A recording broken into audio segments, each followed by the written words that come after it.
Aujourd'hui, nous retrouvons le père Julien Dupont, qui est au collège Notre-Dame de Niort pour la fête de la fraternité.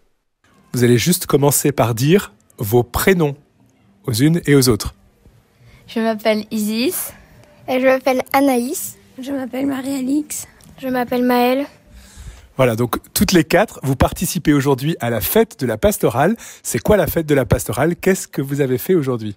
En fait, il y a des missions qu'on doit faire avec des équipes. Et le but, c'est de trouver un trésor. Et cette mission, elle porte un thème, je crois? La fraternité. Ça vous inspire quoi, ce thème sur la fraternité? D'être solidaire avec les autres et s'aider, pas laisser faire les autres tout seuls. Est-ce que c'était bien cette fête de la pastorale? Oui, c'était très bien. En tout cas, moi, je me suis bien amusée.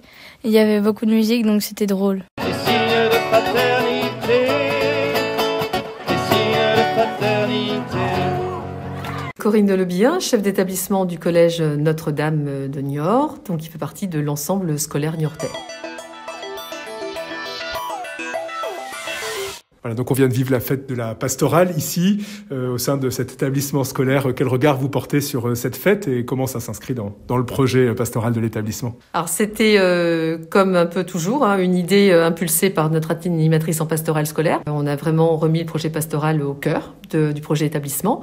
Et donc c'était en cohérence forcément d'avoir quelqu'un à temps complet. Il y avait envie, en plus des temps forts un peu classiques comme les célébrations, de proposer également une fête qui soit pour tous, vraiment. Les parents, beaucoup de parents sont mobilisés sur ces temps-là, et c'est toujours l'occasion aussi, à la fin, alors même si c'est compliqué en extérieur, de faire un temps un peu de première annonce. Il faut ce genre de temps fort aussi pour leur rappeler quelle est la source de tout ça, de tout ce qui nous porte.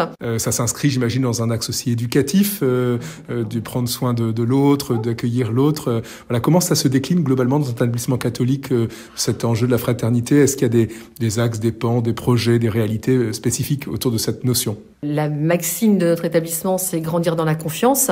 Donc voilà, on essaie de faire en sorte de le vivre vraiment, cette relation, dans l'épanouissement aussi de soi. Notre force, c'est la connaissance qu'on a des jeunes, et tout ça se transmet. Et puis de les amener aussi à faire en sorte que l'autre soit important. Voilà, l'autre peut être différent, mais l'autre est important.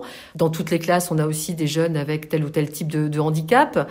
Les jeunes, c'est normal, ils sont dans, une spontanéité parfois de verbaliser cette différence, et ça peut être pris de façon un peu blessante pour l'autre. Mais c'est là tout notre rôle d'éducateur, de revenir là-dessus. C'est tout ça, je pense, dans la bienveillance, bien évidemment. Veiller sur, c'est vraiment l'origine de ce mot-là. Prendre soin. On essaie vraiment de prendre soin les uns des autres, et c'est vraiment notre boulot de tous les jours, ça.